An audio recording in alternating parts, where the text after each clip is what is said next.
언제나 필승! 네, 반갑습니다. 필승입니다. 자, 어제 굉장히 좀 중요한 이슈가 있었죠. 미국의 CPI가 발표가 되었습니다. CPI가 발표가 되면서 저는 좀 이런 분석을 좀 해드렸어요. 어떤 분석을 해드렸느냐? 지금 보시면, 자, 어제 텔레그램방 글입니다. 어제 텔레그램방 글에서 제가 분석해드린 글이죠. 보시면 CPI가 예상치보다 낮게 나왔어요. 이로 인해서 국채금리가 시원하게 하락했고요. 또한 이제 국채금리가 하락을 하면서 CPI가 낮게 나오면서 긴축이 끝났을 것이라는 기대감이 꽤나 올라왔습니다. 이에 따라서 저는 이제 이런 식으로 좀 말씀드렸었죠. 자, 대부분의 주요 지표들이 일단 긴축의 마무리를 말하고 있습니다. 미국도 더 이상의 금리 인상이 어려워지고 있는 시기로 접어들고 있다고 말씀드리고 있죠. 자산시장을 그토록 짓눌렀던 강력한 물가, 강력한 소비 지표, 그리고 강력한 고용이 꺾이고 있기에 증시의 턴어라운드가 발생한다면 지금이 제격일 것입니다. 네, 이렇게 말씀드렸었고, 사실 현재 기준으로서는 뭐 굉장히 잘 맞아 떨어지고 있죠. 현재는 오전, 이제 11월 15일 오전 7시입니다. 따라서 그 전날 11월 14일 오후 이제 저녁에 분석해드렸던 글이 좀 정확하게 좀 맞아 떨어지고 있는 곳이고, 사실 저는 그 전부터 좀 말씀을 드려왔어요. 어떤 말씀을 좀 드렸느냐? 지금 보시면 이게 제가 이제 찍어드린 영상입니다. 공개적으로 찍어드린 영상이고, 약간 9일 전쯤에 찍어드렸어요. 이 당시에 YINN을 좀 말씀드리면서, YINN은 이제 중국 주식, 중국의 대표적인 주식들의 3배 레버리지 ETF죠. 미국 정부와 파월 증시, 미국 정부와 파월이 증시 급등을 천명하였습니다. 이 기회를 절대 놓치지 마세요. 증시 상승 변곡점, 이렇게 저는 대놓고 말씀드렸습니다. 대놓고 증시 상승의 변곡점을 말씀드렸고, 미국 정부와 파월이 증시의 급등을 천명했다고까지 말씀을 드렸었고, 그런 것들이 좀 맞아 떨어지고 있죠. 지금 보시면 27.44달러에 말씀드린 거고, 현재 기준으로 YIN에는 28.29달러죠. 역시나 꽤나 좀 상승을 하고 있는 그런 모습이고, 그 이후에 한 번 더 말씀드렸어요. 어떤 말씀 드렸느냐? 지금 당장 중국 증시에 주목해야 하는 이유, 미국 패권 전쟁의 판도가 바뀌고 있습니다. KWEB, CWEB, YINN, 알리바바, 텐센트 이렇게 말씀드렸었고, 이 당시에 CWEB 중국의 기술주 2배 레버리지 ETF죠. 보시면 33.84달러에서 33.84달러에서 말씀드렸었고, 현재 주가는 얼마냐? 지금 보시면 35.36달러, 대략 한 며칠 전, 한 5일 전쯤에 분석해드렸던 글에 대비해서 한 8% 정도 역시나 주가가 좀 오르고 있는 그런 상태입니다.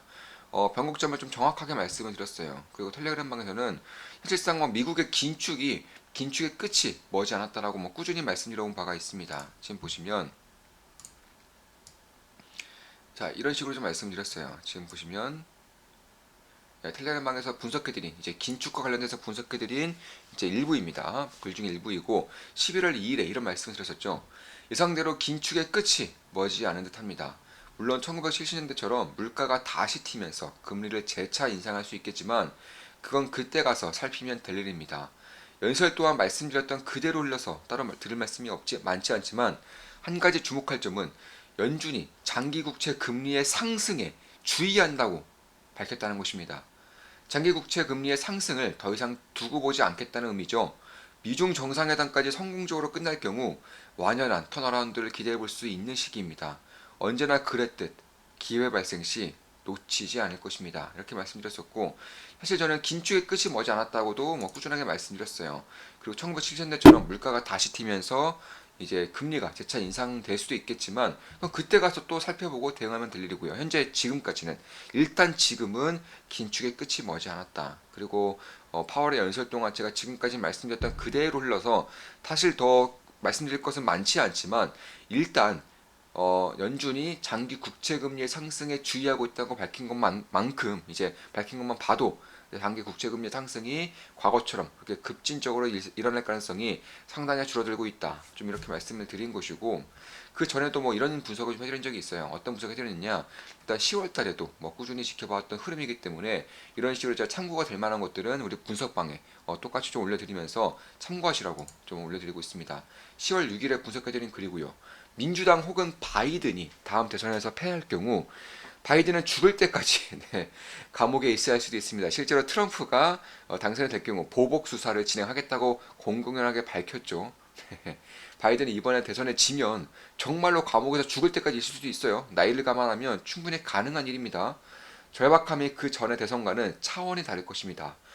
연준을 향한 압박이 내외부로 거세지고 있는 듯합니다. 설사 연준이 추가 긴축을 하고자 해도 내외부의 압박으로 인해 할 수 없을 시기가 올 것으로 보고 있습니다. 금리 급등에 의해 가장 큰 피해를 본 저평가 성장 기업들에 관심을 가질 필요가 있는 시기입니다. 실제로 이때 이후에 저평가 성장 기업들에 좀 관심을 가지고 있고, 뭐 CWEB, YINN에도 이제 덱스컴에 투자를 진행하고 있죠. 덱스컴에 투자를 진행함으로써 역시나 수익을 내고 있습니다. 현재 기준으로 해외 주식은 전 종목 수익을 내고 있어요. 덱스컴 같은 경우도 현재 기준으로 대략 한 11%, 약 11%의 수익을 내고 있습니다. 자, 금리 급등에 의해 가장 큰 피해를 본 저평가 성장 기업들에 관심을 가질 필요가 있는 시기입니다. 오늘 한 멤버와 개인 대화에서도 나눴던 내용이지만 연준 혹은 그에 상응하는 기관이 언제 긴축 행보를 끝내는지 지켜볼 필요가 있습니다. 물론 긴축 행보를 끝내는 것과 금리를 본격적으로 인하하는 것에는 차이가 있습니다. 예나 지금이나 고금리는 길게 갈 것으로 보고 있습니다. 네, 10월 11일 날 이제 제가 참고하라고도 올려드리는 이미지죠. 10월 11일에 분석해드린 글이고요. 이제 뭐 대놓고 금리 인상을 중단하려고 압박하고 있군요. 실제로 미국의 주택업계가 파월에게 금리 인상을 중단하라고 촉구하고 있습니다. 세상이 정치화되어 감에 따라 연준의 독립적인 성향도 점차 약해질 듯합니다. 이러나 저러나 미국도 더 이상의 추가 긴축이 힘든 상황으로 내몰리고 있다고 생각합니다. 급등하는 금리로 인해 큰 피해를 본 산업들 및 기업들을 한 번씩 싹 훑어볼 예정입니다. 자, 10월 27일 날 이런 분석을 좀 해드렸고요. 자, 유럽 중앙은행에서 15개월 만에 기준금리를 동결했죠. 유럽이야 뭐 말할 것도 없죠. 여기서 금리를 더 올린다면 물가가 안 잡히는 와중에 경기가 꺾여버리는 스태그플레이션 직행일 것입니다. 지금도 간당간당하고요. 더 이상의 긴축이 어려워지고 있다고 말씀드리고 있습니다. 미국도 머지않아 긴축의 정점을 받아들이는 순간이 올 것으로 봅니다. 참고로 긴축의 정점은 곧 변동성의 정점, 시장의 턴어라운드를 뜻합니다. 신중하게 준비하고 있습니다. 네, 이렇게 좀 말씀을 드리고 있고요. 신중하게 준비하고 있어서 현재로서는 뭐 완벽하게 지금의 기회를 온몸으로 받아들이고 있죠. 굉장히 좀 좋은 그런 시기를 지나고 있다고 저는 보고 있습니다. 자, 기사의 핵심 내용입니다. 일본의 장기 금리가 이제 상한 1% 초과를 이제 허용했죠. 다만 초완화 정책을 유지하겠다고 밝히고 있고요. 자, 일본은행이 10년 만기 국제 수익률의 상한을 1%를 초과에 허용하며 논란의 수익률 곡선 통제 정책을 조정했다. 일본은행은 30일에서 31일 열린 금융정책 결정 회의를 마치고 YCC 정책을 재수정했다. 장기금리가 일정 부분 1% 넘게 상승하는 것을 허용하기로 결정했다. 신년물 국채금리의 상승을 허용하면 미국과의 금리 격차가 좁아져 지난 1년 반 동안 엔화에 가해진 하방 압력이 다소 약해질 수 있다. 하지만 마이너스 금리 정책과 성장 투자 신탁 매입 등 대규모 금융 완화책의 큰 틀을 유지했다. 자, 상한은 폐지하였지만 기존의 완화 정책 및 금리 타겟 1%는 유지하였습니다. 인플레이션을 어느 정도 받아들이되 금리 상승으로 인한 리스크 심화는 용인하지 않겠다는 것입니다. 11월 FOMC를 앞두고 섣부르게 행동하지 않으려는 의도 또한 엿볼 수 있습니다.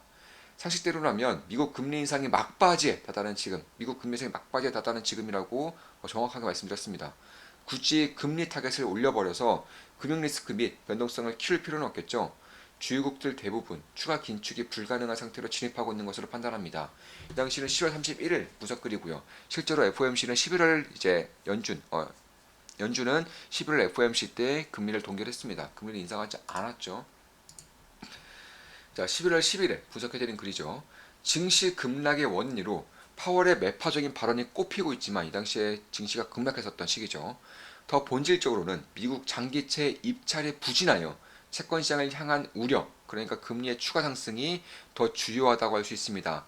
금리를 올리면 채권 시장 및 중소은행들은 그야말로 시한부 선고와 다를 바 없을 텐데 쉽사리 이행하지 못할 것입니다. 이번 11월 FOMC에서 장기금리의 상승을 언급한 것만 봐도 이제 시장은 연준의 손을 떠났다고 해도 과언이 아닐 것입니다. 과거 기준으로 미국채 30년물 입찰의 약 70%를 차지했던 외국인 입찰률이 약 60%까지 급락하였습니다. 이를 울며 겨자 먹기로 또다시 미국 은행들이 가져갔고요. 채권은 이미 붕괴했다고 해도 과언이 아니지만 또 한 번의 충격이 있을 수 있다는 우려가 시장에 퍼지고 있는 것으로 판단합니다. 누누이 말씀드리죠. 연준의 금리 인하, 인상 행보가 아니라 인플레이션 그 자체에 주목할 필요가 있습니다. 네, 인플레이션, 물가 상승률 그 자체에 주목할 필요가 있다고 말씀드렸고, 이제 어젯밤에 CPI 지수가 예상보다 낮게 나오면서 인플레이션 그 자체가 꺾이는 현상, 그러니까 인플레이션 상승률이 꺾이는 현상이 나타나고 있죠. 자, 물가 상승률이 전에 비해 꽤나 둔화되었기에 긴축의 끝이 머지 않은 것으로 판단하고 있습니다. 금리 이슈는 그 다음이며 물가 상승률이 다시금 급등하지 않은 채 미국채 급락, 그러니까 급등 등으로 금리 급등 등으로 인한 증시 붕괴는 짧고 강한 위기이자 기회가 될 가능성이 높습니다. 이렇게 정확하게 말씀드렸죠. 정확하게 핵심을 찝었습니다. 그리고 이런 것들은 뭐 이미 예상이 되고 있었어요. 미국채에 대한 입찰에 대한 그런 우려감. 그러니까 해외 기관들 혹은 해외 이제 업체들의 미국채 수요 부진은 이미 예상되어 있었던 것입니다. 지금 보시면 9월 5일에 이런 분석을 해드렸어요. 자, 어느 국가든 뼈 빠지게 제품 만들어서 번 돈으로 미국채를 사는 게 관리였습니다. 그런데 그 미국채의 가치가 가면 갈수록 떨어지고 있고 앞으로도 그럴 것이라는 확신이 든다면 어떤 행보를 취할까요? 하락폭이 커질수록 이들의 불만도 커질 수밖에 없을 것입니다. 특히 수출주도 국가들이 벌어들인 달러로 미국채를 많이도 사들였을 텐데 말입니다. 허탈감이 더 클 것입니다. 굳이 지정학적인 이유가 아니더라도 가치가 추락하는 것들을 열심히 모을 필요는 없겠죠. 다른 돌파구가 필요할 것이고 대표적으로 금을 빼놓을 수는 없습니다. 지금이야 금리가 상승하면 금을 포함한 원자재 가격이 빠지고 있지만 인플레이션이 계속될 거라는 심리가 팽배해지면 금리가 올라도 원자재가 더 올라버리는 상황이 만들어질 수 있습니다. 실질금리가 0에 수렴하거나 마이너스로 향할 것이기 때문입니다. 긴 글을 통해 저도 말씀드렸었죠.